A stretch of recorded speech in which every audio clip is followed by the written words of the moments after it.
Ya, selamat pagi Sobat Sehat dimanapun berada. Bagaimana kabarnya hari ini? Kita berharap semuanya dalam keadaan sehat ya. Kembali lagi di program Prognosa, program ngobrol santai bersama Rumah Sakit Panti Waluyo. Dan saya Yon Setiadi akan menemani Sobat Sehat semuanya bersama dengan Dr. Pinky Lukito, MSc, SPPD. Selamat pagi dokter. Baik, saat pagi hari ini kita akan membahas tentang apa yang namanya sindrom metabolik, dan apakah sindrom metabolik ini memperburuk keadaan di saat pandemi ini untuk lebih memperburuk keadaan pasien-pasien COVID-19. Bersama-sama kita akan membahas di pagi hari ini, dan kita akan mengundang Sobat Sehat semuanya untuk bisa beratensi melalui kolom komentar yang ada di bawah ini. Dan untuk akses live Instagram ini dapat diakses di IGTV, dan jangan lupa untuk mengunjungi YouTube channel di @rs_pantiwaluyo. Baik dokter, kita berbicara tentang sindrom metabolik ya dok ya. Ini sebuah bahasa yang cukup awam untuk di masyarakat. Sebenarnya apa dok untuk sindrom metabolik itu dok? Sebenarnya kalau setelah tahu sindrom metabolik itu apa, biasanya tidak awam lagi, karena sebenarnya sindrom metabolik itu adalah sekumpulan gejala klinis yang dimana kumpulan gejala itu bisa meningkatkan resiko terjadinya penyakit kardiovaskular seperti jantung, stroke, kemudian diabetes juga bisa selain penyakit kardiovaskular. Nah, kumpulan gejalanya itu apa saja sih? Yang paling pertama obesitas, gemukan. Lingkar pinggangnya untuk laki-laki Indonesia lebih dari 90, untuk wanita lebih dari 80. Yang kedua komponennya kolesterol. Untuk kolesterol sendiri ada dua, yaitu kolesterol LDL, kemudian kolesterol trigliserid. Biasanya kan kalau orang-orang lebih seringnya ngeceknya adalah ngecek kolesterolnya, kolesterol total. Biasanya kan begitu, tetapi untuk di komponen sindrom metabolik yang dilihat adalah LDL, yaitu kolesterol baik, dan trigliserid yang mewakili untuk kolesterol jahatnya. Dimana kriterianya kalau LDL, kalau dikatakan sindrom metabolik, kalau laki-laki kurang dari 40, kalau wanita kurang dari 50. Justru lebih tinggi yang di wanita ya dok ya? Kalau LDL semakin tinggi semakin baik. Oh, justru semakin tinggi semakin baik. Kebalikan dengan seperti kolesterol total atau trigliserid. Kalau makin tinggi kan dia makin nggak baik. Kalau LDL makin tinggi makin baik. Kalau trigliserid dikatakan sindrom metabolik kalau lebih dari 150. Kemudian ada komponen lagi hipertensi. Kalau hipertensi dikatakan lebih dari 135 dan pernya 80. Satu lagi adalah gula darah. Kalau gula darah puasanya lebih dari 100, lebih sama dengan 100, itu juga termasuk komponen sindrom metabolik. Dikatakan sindrom metabolik jika lebih dari 3. Lebih dari 3 komponen dari 5 tadi ya dok ya. Baik, untuk sindrom metabolik ini Sobat Sehat, berarti kita berbicara tentang 5 hal ini tadi ya dok ya. Pertama obesitas, yang kedua dengan hipertensi, kolesterol, dan gula darah ya. Jadi untuk Sobat Sehat yang punya sakit-sakit yang kita sebutkan, atau keluarga yang punya sakit yang kita sebutkan ini tadi, mari kita bisa bertanya-tanya di kolom komentar yang di bawah ini. Dokter Pinky akan langsung menjawab pertanyaan yang sudah masuk. Baik dokter, kita mengupas satu-satu ya dok ya. Untuk obesitas, kadang orang yang sudah gemuk itu, oh kamu obesitas. Nah itu beda nggak sih kegemukan sama obesitas gitu dok? Sebenarnya kalau dari segi medis, untuk mengatakan orang itu misalnya, oh ini hanya gemuknya mungkin orang awam bilangnya ini gemuk biasa, ini sudah masuk di kriteria obesitas, itu biasanya memakai kriteria body mass index atau BMI namanya, IMT, indeks massa tubuh. Cara menghitungnya adalah dengan berat badan dalam kilogram dibagi tinggi badan dalam meter persegi. Nah itu nanti kan keluar angkanya. Setelah keluar angkanya bisa dikelompokkan. Kalau kurang dari 18,5 itu underweight atau kurang lah istilahnya. 18,5 sampai 25 itu normal. 25 sampai 30 itu overweight atau mulai kegemukan. Di atas 30 itu obesitas. Nah, kalau sudah begitu kan di rumah kan punya pasti timbangan, meteran itu kan bisa mengukur sendiri-sendiri. Kemudian dilihat nih, saya ini termasuk di kategori yang mana. Nah, itu untuk jadi warning kita ini sudah masuk di berat badan ideal belum sih? Karena berat badan ideal tiap orang bukan berdasarkan usia, bukan berdasarkan itu, tapi berdasarkan juga indeksnya massa tubuh berdasarkan tinggi badan. Iya, baik. Jadi bisa mengukur sendiri begitu ya, Dok ya. Baik, untuk ini apa namanya paham-paham yang berkembang di masyarakat ini, Dok, soal obesitas. Biasanya kan, wah kalau misalnya gemuk nih sumber penyakitnya ada di tubuhnya, itu benar nggak sih, Dok? Anggapan seperti itu? Sebenarnya ada benarnya. Kenapa? Karena dengan di beberapa penelitian dengan indeks massa tubuh yang lebih berlebih meningkatkan resiko orang tersebut untuk terkena penyakit-penyakit kardiovaskular terutama, atau penyakit-penyakit kronis yang lain seperti entah hipertensi, entah diabetes. Dan itu kalau sudah misalnya terkena diabetes, komplikasinya akan jauh lebih banyak lagi dibandingkan yang tidak terkena diabetes. Baik, justru memperburuk resikonya ya, Dok ya. Kita untuk menginjak yang resiko yang kedua adalah hipertensi. Ukuran berapa, Dok, seseorang bisa dikatakan hipertensi? Sebenarnya dikatakan hipertensi ya kalau gampangnya intinya adalah di atas 140/90 itu ya hipertensi. Harus dicari penyebabnya apa. Karena penyebab hipertensi sendiri biasanya juga bermacam-macam. Memang cenderungnya dikatakan lebih usianya makin tua memang lebih berisiko terkena hipertensi, tetapi bukan hanya usia juga, tetapi secara faktor genetik, kemudian dari pola hidup terutama, pola makan, aktivitas, tingkat stres itu perlu diperhatikan. Mempengaruhi nggak, Dok, situasi kondisi ini aku habis olahraga dicek tensinya kan pasti tinggi ya, Dok ya, tapi habis itu normal kembali, itu bisa dikatakan masuk ke dalam hipertensi atau bukan? Cara pengukuran tekanan darah itu ada aturannya sebenarnya. Tidak bisa kalau misalnya setelah berolahraga, habis lari, sampai rumah belum pendinginan, belum apa, langsung ditensi. Itu pasti tinggi karena kan tubuh kita kan bermetabolisme.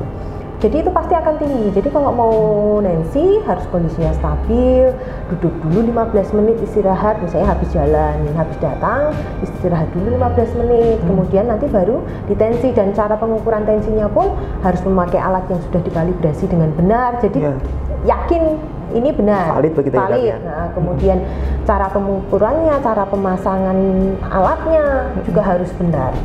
Bahkan kalau untuk penempatan alat tensinya pun harus ada aturannya sebenarnya, harus sejajar dengan jantung, karena kalau tidak hasilnya interpretasinya akan beda. Gitu.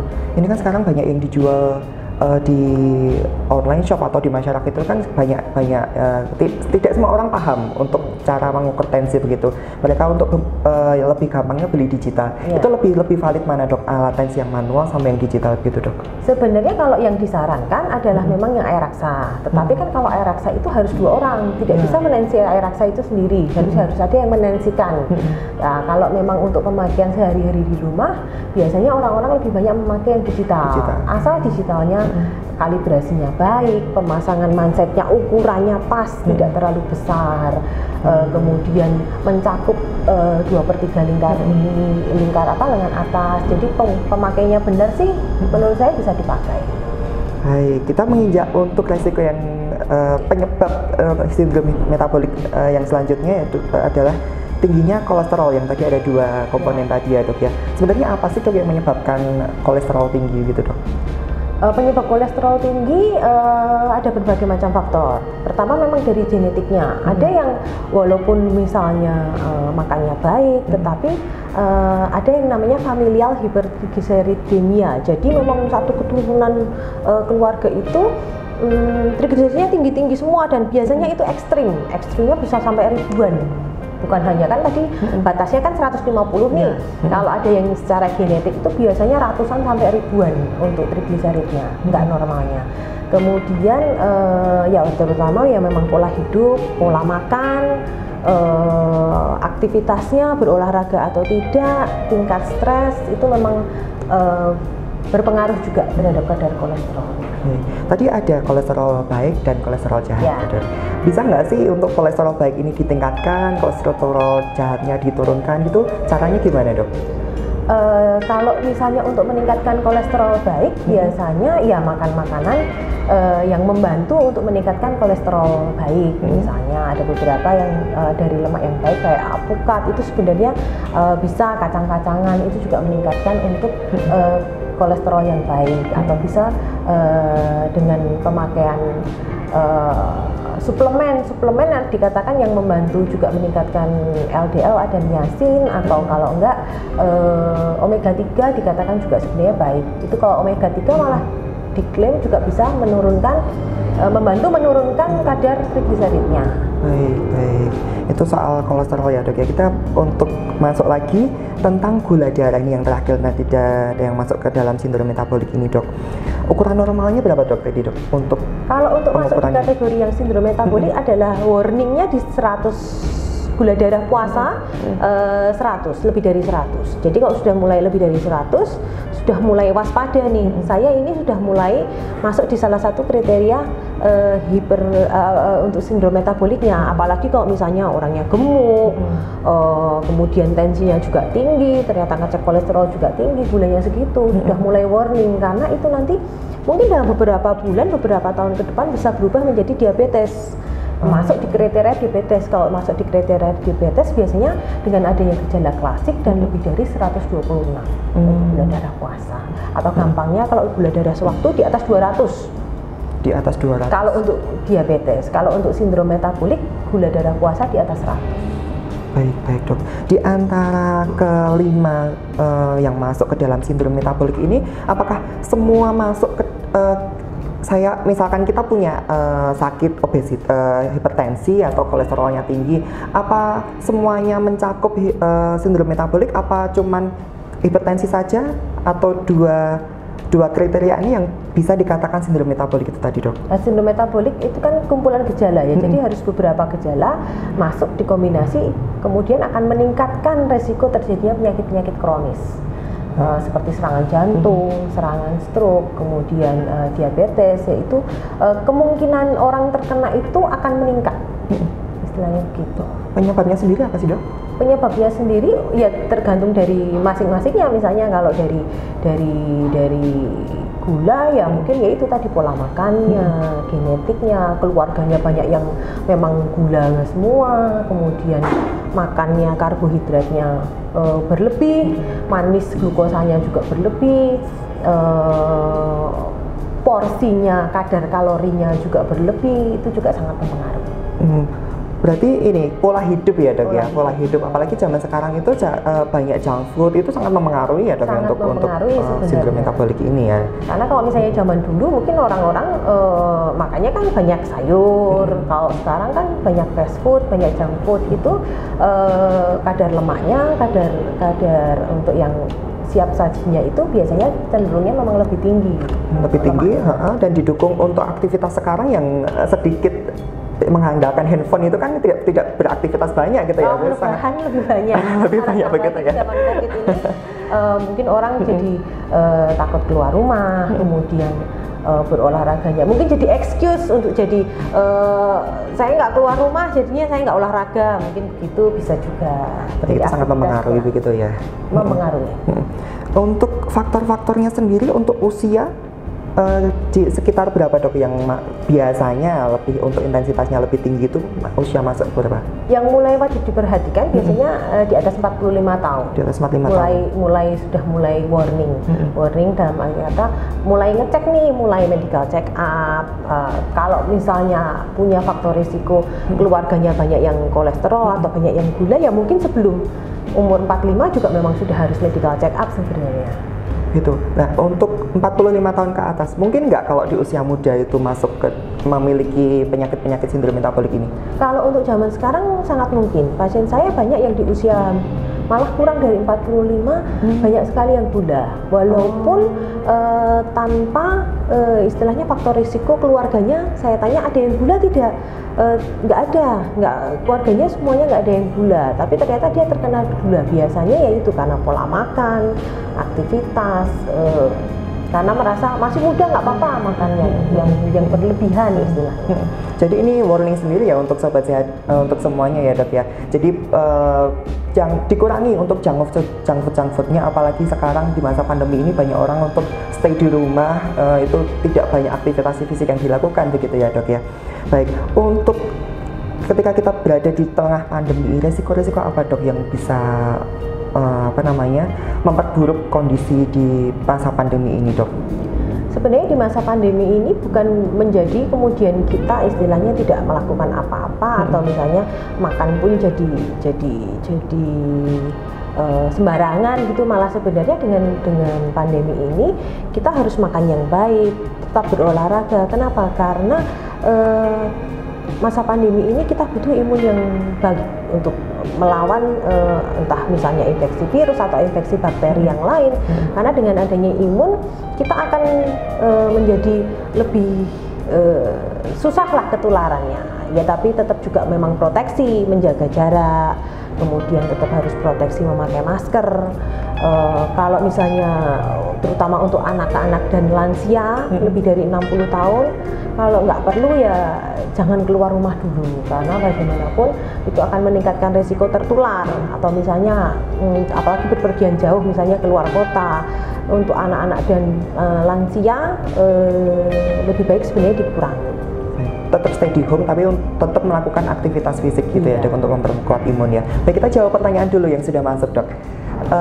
Dari Arinda Wedinia, Dok, sekarang banyak yang hidup sehat dengan bersepeda, tapi seberapa ukuran aman untuk bersepeda dan boleh nggak sih bersepeda pakai masker? Nah ini kan soal berbicara tentang untuk menaikkan imun tubuh ya Dok ya. Berusaha untuk berolahraga ya, betul. Dan yang lagi tren memang istilahnya bersepeda. Cuman memang bersepeda itu kalau memang sebenarnya bersepeda itu kan olahraganya kan mobile. Kalau mobile kan sebenarnya virus itu pun untuk nempel ke kita istilahnya kan susah. Tetapi masalahnya kadang ada beberapa yang bersepeda kemudian berkelompok duduk ngobrol-ngobrol, itu yang meningkatkan resiko untuk COVID-nya sebenarnya. Kalau olahraga bersepedanya sendiri sebenarnya baik, tetapi ya harus dilakukan dengan aman, tetap bersepeda, istilahnya tetap mobile, bukan nongkrong duduk-duduk. Kemudian kalau memang pada waktu bersepedanya sebenarnya tidak terlalu disarankan untuk memakai masker. Kenapa? Karena waktu bersepeda sebenarnya kita butuh oksigen yang banyak sebenarnya, karena itu kan untuk metabolisme, untuk selama aktivitas kita butuh oksigen, dan maskernya tidak boleh terlalu rapat. Kalau memang pas sepedaannya sebenarnya santai, pakai yang masker yang satu lapis yang kain masih oke. Tetapi kalau terus pakai yang masker yang berlapis-lapis, apalagi sampai double 2, posisi sepedanya menanjak, ya itu malah bisa membahayakan ya? Karena nanti ada beberapa kejadian ya bisa sampai pingsan, karena istilahnya kekurangan oksigen, aktivitasnya banyak, kemudian aktivitasnya berat, kemudian kadar oksigennya kurang, jadi orangnya bisa hipoksia alias oksigennya berkurang. Kemudian kalaupun misalnya selesai olahraga pulang ya langsung bersih-bersih, langsung mandi, karena kita kan berarti dari luar, bukan hanya sebenarnya virus COVID-nya, tetapi kan debu, keringat nempel kemudian debunya juga nempel, itu kan juga jadi kuman juga. Jadi pulang ya langsung bersih-bersih, langsung mandi. Baik, catatan penting untuk sahabat sehat semuanya, kita berolahraga di luar boleh, tapi tetap lindungi diri kita dengan memakai masker, tapi tidak menggunakan masker yang sangat rapat begitu ya Dok ya. Tetap jaga jarak, itu yang paling aman. Ya tetap jaga jarak.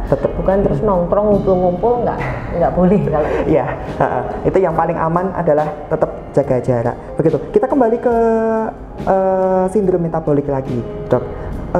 Gimana sih penanganan untuk orang-orang yang sudah masuk ke dalam kasus sindrom metabolik ini, Dok? Oke, misalnya seseorang sudah masuk di sindrom metabolik ini, yang pertama harus dicari kira-kira penyebabnya apa, karena kondisi tiap orang kadang-kadang berbeda. Misalnya pola hidup, terutama biasanya adalah pola hidup dan pola makan. Makannya seperti apa, sudah banyak serat atau belum, komposisinya lebih banyak, misalnya sayur-sayuran, atau masih karbonya masih banyak sekali, karbohidratnya, merokok atau tidak, minum alkohol atau tidak, aktivitas fisiknya, olahraganya bagaimana. Sebenarnya olahraga yang disarankan adalah olahraga yang continuous. Ya mungkin seperti bersepeda bisa, jogging bisa, renang sebenarnya juga bisa. Pokoknya yang continuous selama 30 menit disarankannya minimal sebenarnya 5 hari per minggu. Disarankan juga kalau mau baik ya sebenarnya tiap hari, cuman kan kadang agak susah untuk waktunya. Sebenarnya 5 kali per minggu selama minimal 30 menit. Itu continue, maksudnya continue adalah nggak putus, nggak berhenti, bukan lari 5 menit, istirahat 5 menit, lari 5 menit, istirahat 5 menit, sebenarnya itu bukan begitu, tapi continue. Terus-terusan. Terus-terusan. Jadi tidak sekali olahraga langsung berapa jam, langsung setelah itu off olahraga gitu, tidak ya dok ya? Yang harus diperhatikan lagi ya memang tingkat stresnya, apakah stresnya berlebih, karena itu juga akan memicu intinya sindrom metaboliknya juga memberat. Baik, kita jawab pertanyaan lagi ya dok yang sudah masuk. Kita masih mengundang untuk sobat sehat yang masih ingin bertanya, jangan lupa untuk kolom komentar di bawah ini diketik untuk pertanyaan yang akan kita jawab bersama-sama. Kita jawab dulu dari @teamuts. Agak susah ini tulisannya. Dok, tanya dong, suami saya punya riwayat gula, tapi setelah pulse terapi metil, gulanya jadi tinggi. Apakah kedepannya jadi riwayat gula ini? Ada pengaruhnya dok terapi untuk meningkatkan gula darah ini dok? Oke. Dikatakan suaminya sebelum terapi pulse terapi metil sudah punya riwayat gula tinggi, berarti saya asumsikan ini sudah diabetes mellitus. Kemudian mendapatkan pulse terapi metil prednisolon atau golongan steroid.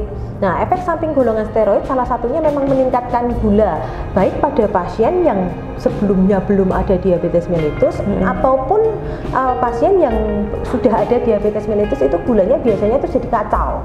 Nah, kita harus tahu dulu ini kenapa kok diberikan terapi pulse steroidnya. Berarti kan diberikan oleh dokter, berarti kemungkinan ini penting. Berarti kan pasien itu dianggapnya perlu untuk terapi pulse. Ya, kalau memang penting diberikan ya berarti harus diberikan. Dengan ada efek samping itu ya harus diatasi, bisa dengan pemberian insulin biasanya untuk pasien-pasien yang gulanya tinggi karena pemberian steroid.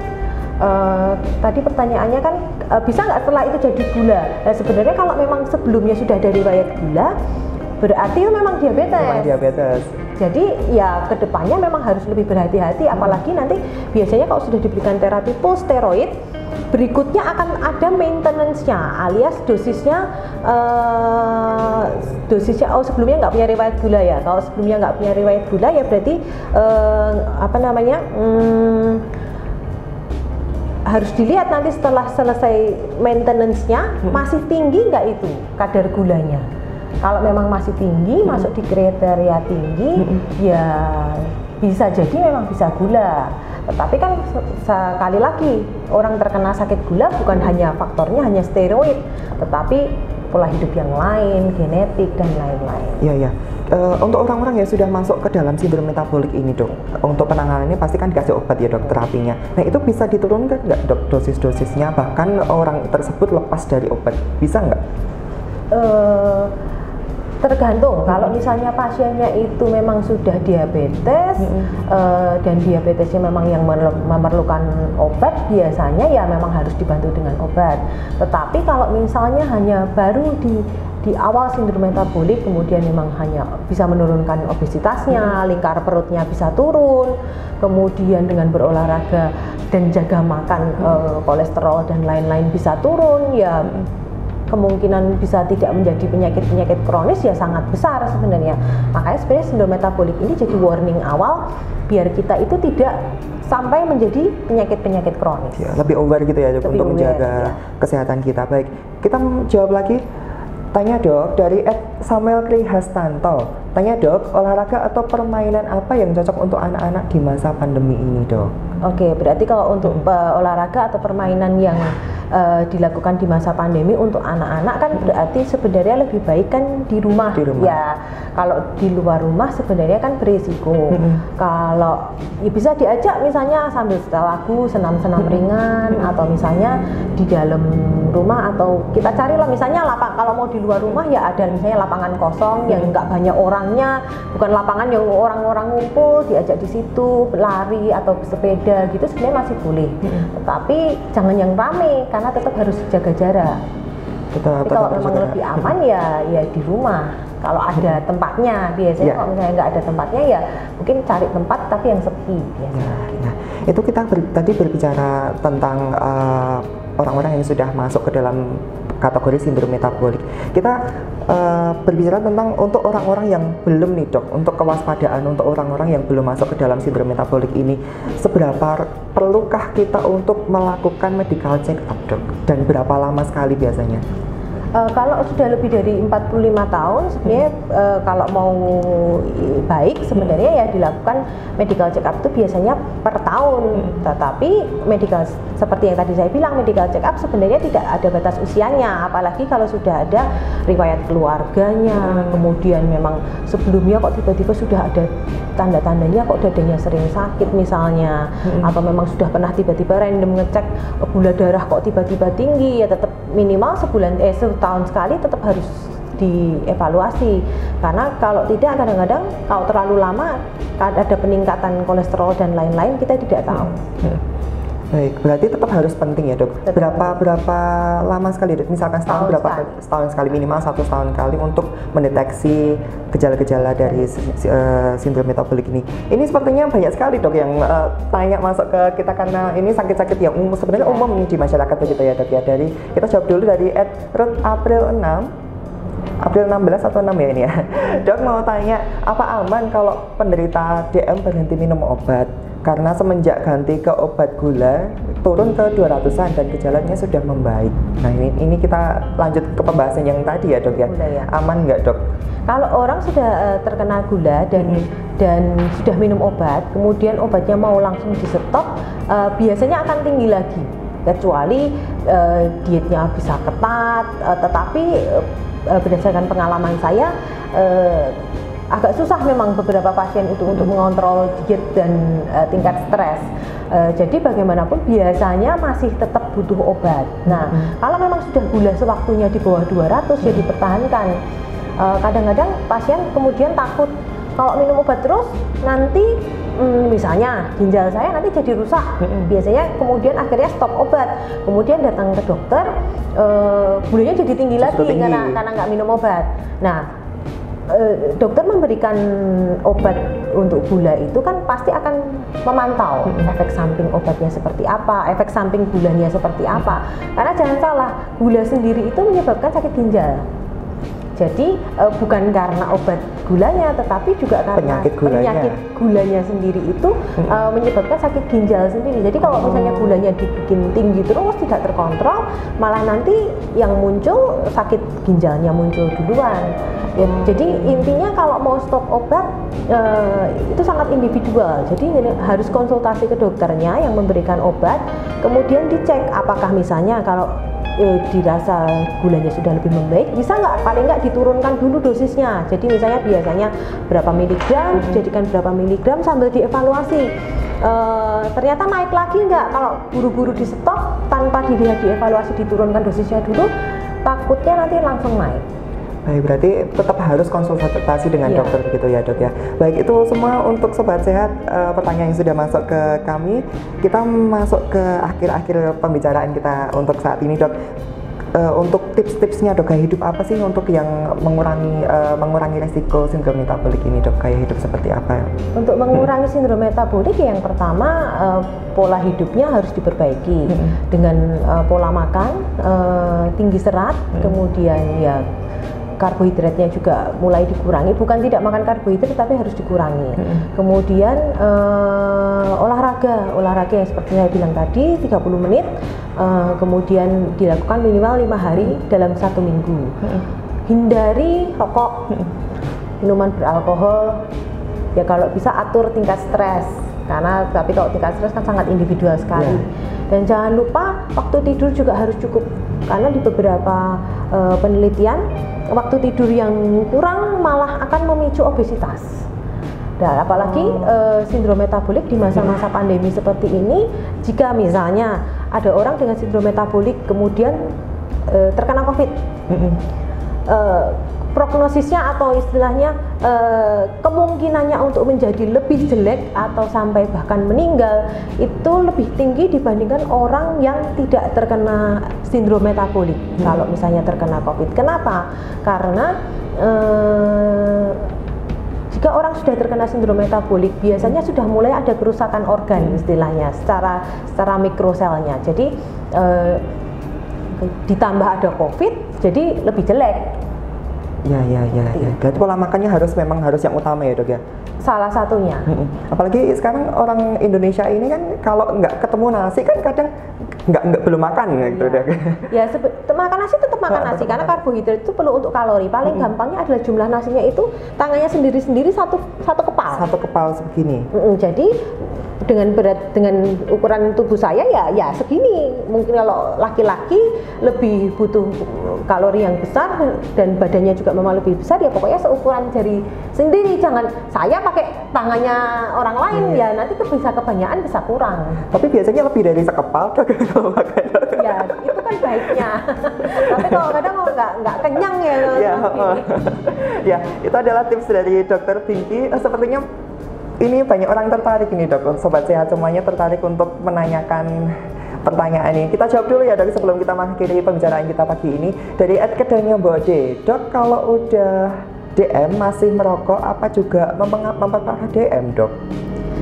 Jadi udah DM, sudah DM, kemudian merokok. Masih perokok aktif lagi ya, misalnya lebih dari 2 pack, ya pasti akan mempengaruhi gulanya bagaimanapun, karena gula itu kan komplikasinya kan juga ke paru-paru juga bisa, ke pembuluh darah juga bisa. Kalau memang masih merokok, nanti risiko untuk terkena penyakit kardiovaskular seperti serangan jantung dan stroke yang sudah meningkat dengan adanya DM diperparah dengan merokok makin tinggi lagi kemungkinannya untuk orang itu terkena penyakit kardiovaskular. Jadi sangat harus diwaspadai begitu ya dok ya. Satu lagi pertanyaan sudah masuk dari @yehu perwira. Kalau keturunan DM, hal apa yang harus diwanti-wanti ya dan dijauh-jauhi? Nah ini dok, kalau kita dari sindrom metabolik ini kita punya riwayat dari keluarga, tapi kita pola hidupnya tuh tetap sehat. Gimana dok? Apakah bisa tetap kita punya sakit itu atau kemungkinan masih tetap ada kalau genetiknya ada ya. Kalau memang sudah ada keturunan ya pertama harus aware dulu dengan diri sendiri, harus dicek, karena seperti kadar kolesterol, gula darah itu kalau tidak ada kesadaran dari kita untuk ngecek rutin tiap tahunnya, apalagi kalau sudah ada riwayat, nggak bisa. Kalau menunggu gejala kadang-kadang itu sudah telat. Berarti itu misalnya gula, nunggu gejala, kencingnya banyak, ada kesemutan, kemudian haus terus. Kalau menunggu gejalanya muncul biasanya itu sudah telat, sudah pasti sudah DM kalau sudah seperti itu. Kalau sudah ada riwayat keluarga DM, apalagi misalnya pas orang itu juga kegemukan, ya paling rutin 6 bulan sampai 1 tahun sekali harus cek gula darah. Intinya ya harus aware dengan diri sendiri, pola makannya, olahraganya ya harus dicapai yang berat badan ideal dan kadar kolesterol gulanya juga harus ideal. Maka dari itu salah satu pentingnya dari medical check up itu tadi ya dok ya. Baik, ini pembicaraan yang cukup menarik ya dok ya pagi ini. Terima kasih Dokter Pinky yang sudah meluangkan waktu untuk bisa memberi sharing tentang sindrom metabolik ini. Terima kasih juga untuk sobat sehat semuanya yang telah bergabung bersama kami dan beratensi mengirimkan pertanyaan-pertanyaan. Terima kasih sekali. Ini adalah salah satu penyakit yang sebenarnya umum ya dok ya untuk di Indonesia ini, tapi banyak orang yang sebenarnya belum aware untuk penyakit-penyakit ini. Jadi Dokter Pinky sudah memberikan penjelasan dan sudah memberikan saran bagaimana pola hidup yang baik untuk bisa menghindari sindrom metabolik ini. Mari kita untuk tetap meningkatkan imunitas kita dengan bergerak dan tetap jaga jarak ya dok ya. Bagaimanapun tetap harus jaga jarak karena kita masih berada di tengah pandemi COVID-19 ini. Terima kasih sobat sehat semuanya dan jangan lupa untuk yang ketinggalan mengakses Instagram kami, kalian tetap bisa lihat di IGTV kami, nanti bisa dibuka dan bisa di-sharingkan ke teman-teman atau keluarga yang memiliki riwayat sindrom metabolik ini. Dan jangan lupa mengunjungi di YouTube channel @rspantiwaloyo. Saya Yon Setiadi pamit dan sampai jumpa di program prognosa berikutnya. Sampai jumpa.